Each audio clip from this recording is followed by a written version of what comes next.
So in this class we'll discuss about the drift velocity. So it is very useful. Derivations will derive what is the formula for the drift velocity, and it is very useful to find out like in relation like mobilities, and we'll understand the other concept like resistance and everything with this formulas. So that is why it is very important, and it is very important to understand how the electrons moves in a conductors, or how the charge carriers moves in a conductors. So last class we talked about the what are the charge carriers in different things. In case of conductor, the free electrons are the charge carriers. So now here I'll draw a piece of conductors. So this is a piece of conductor. Look at here. And in this case no battery is connected. So normally it is like this. So inside this conductor, already you know the electrons are the free electrons are the charge carriers. So how the electrons moves and why the electrons can become free electrons, and they will move, they will go from one atoms to other atoms, and what are the types of motion they are having. Okay, so normally the room temperature, say around 27 degree Celsius temperature, this temperature, the atoms will move to and fro motions. Okay, like it is oscillating. Each and every atoms are oscillating. Okay, so these oscillations will create a type of motions in the free electrons. So free electrons, some free electrons will move in this direction. Okay, some free electrons will move in this direction, some will move in this direction. So like this, some will move in this direction. Like the different directions the electrons will move. So this one you can say as a U1. Okay, this one you say as U2, U2, U3, and U4. So given some vector symbol what there, because velocity is a vector quantity, give some vector symbol. Now what will happen actually, that I tell you, these motions, how it will be like possible. So initially the free electron, so there is one atom is there. Okay, in the atom there is outermost cell, there is an electron, there is electron is there. Okay, electrons are revolving in the outermost cell. Now if free electrons will come in this way with some velocity, say u1, with this velocity the free electron will come, and say this u1 first electron, and it will get absorbed by this atoms. Okay, so it will get absorbed here. As it is gets absorbed, so its velocity will become 0. Okay, so initially the velocity was u1, and after absorption the velocity will become 0. Okay, now your question can come in your mind that if all the electrons are get absorbed by the atoms, then how the free electrons will be there? But actually it will not happen like that.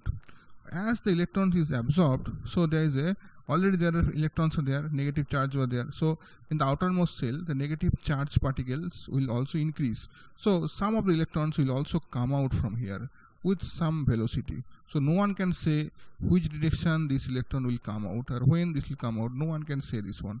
It is completely unpredictable. Okay, so we'll learn. So sometime electron will get absorbed and some electron will get come out from here with some other velocities. Then again it will get absorbed. So like this way there will be random motions of electrons. Okay, so this velocity, we cannot predict which direction the electrons are moving. So that is why they are called thermal velocity, and the average thermal velocity of the electron is 0. So we'll write down here.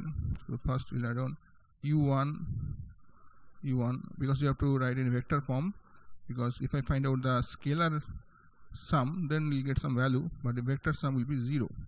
u1 plus u2 plus u3, and un, n number of molecules are there, n number of electrons are there. Okay, so it will become 0. Average means you have to divide with divided by n. Okay, that is the average thermal velocity. Okay,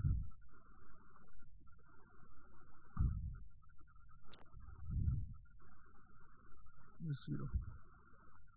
That means in one particular section, if I draw a cross section here, the number of electrons going from left to right and the number of electrons coming from right to left is exactly same. That is why there is no particular directions of the electrons. Okay, that also you can see, that is why the average velocity is 0.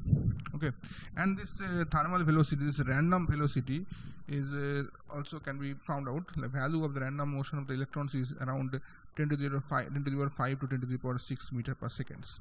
Okay, now next case, when we will apply the electric field, what will happen here? So you apply the electric field across these points, or I connect a battery here. Okay, connect a battery. This is plus and this is minus.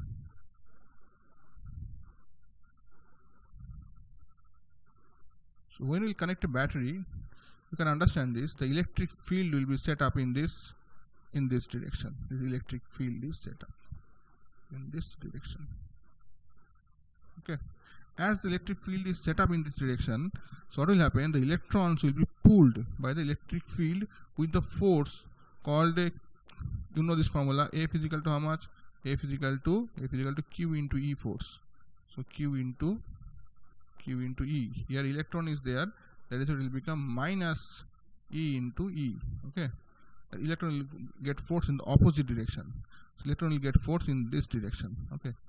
Force means there will be some accelerations also there. So now, as the force is applied in this direction, the electron which were going in this particular points, it will not be able to go in this way. It will go a little bit shifted here. Okay. Then which was going in this direction, it will be shifted in this side. Okay. And this also will be shifted in this side, and this is also shifted in this side. So if I see the overall situations, electron is shifted little bit left side. Okay, so think about this is left side. Okay, so that entire shift of the electrons is try to shift in this side. If I find out the average of this shifting of electrons, so that is known as the drift velocity. That is called the VD, the average drift velocity of the electrons. Okay, drifting means like that only. So electrons are about to go that side, the applied force is little bit shifted in this side, so electrons will start to flow in these directions. Okay, so now you have to find out the average velocity of this so that we can derive the formula. Okay, so here one thing also you have to remember. So in this case, you see, this is the first case. Electrons, the velocity of the electrons was u1 of the first electron, and before it get absorbed, so this time is known as the relaxation time. Relaxation time.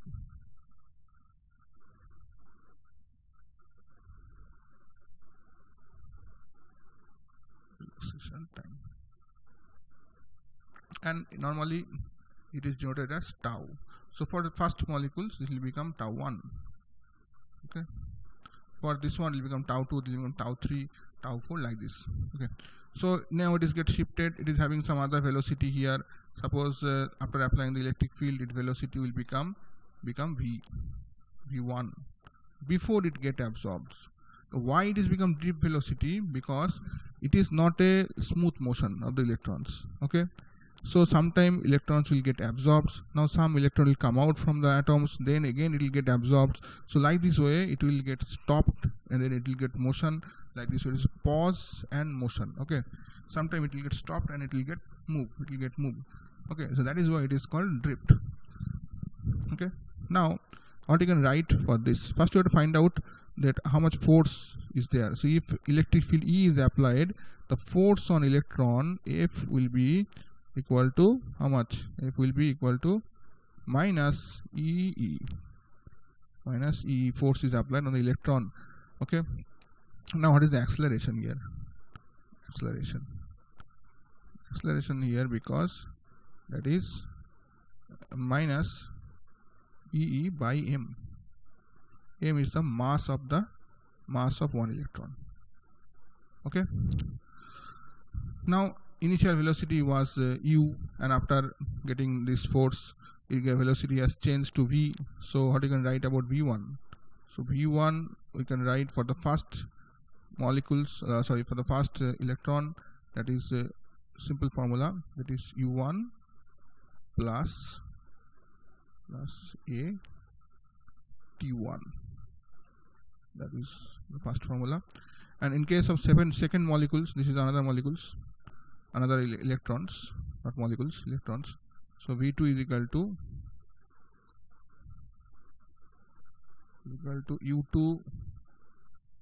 U2 plus A tau 2.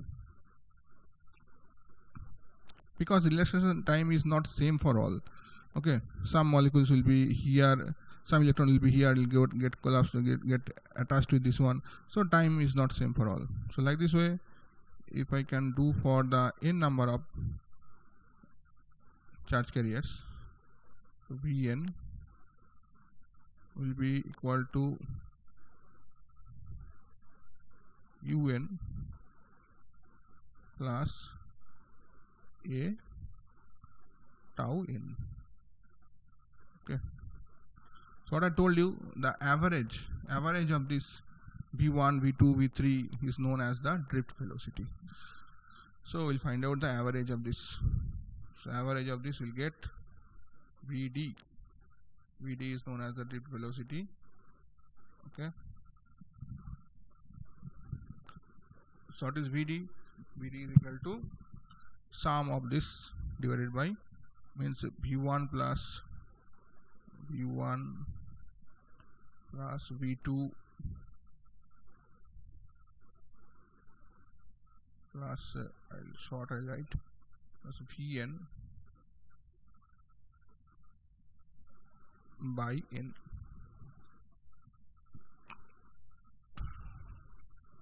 So you can put the value here, we'll get U1 plus U2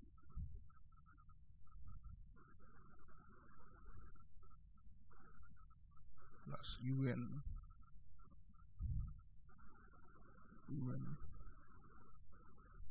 by n plus A will take common, A tau 1 plus tau 2, like this way, tau n by n. There's no space to give the brackets. Okay. So this is already, this is 0. Here thermal velocity is 0, I told you. You have to write here thermal velocity. So 0 A, what is the value of A? A is equal to minus E by M, is equal to minus E by M. And this is tau 1 plus tau 2 plus tau n by n is known as the average relaxation time. Okay, this is called the average relaxation time, Vd. So Vd is equal to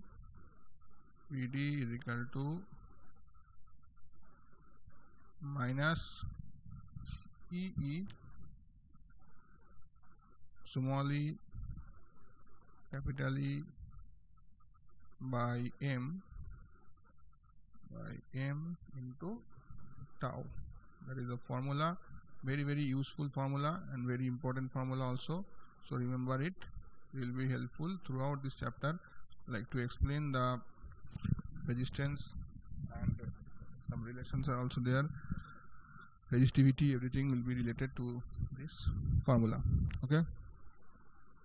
And see, this is the negative symbol. What is the meaning of this negative symbol? Because electrons will always flow in the opposite direction of the electric field. So that is a negative direction is showing, this one.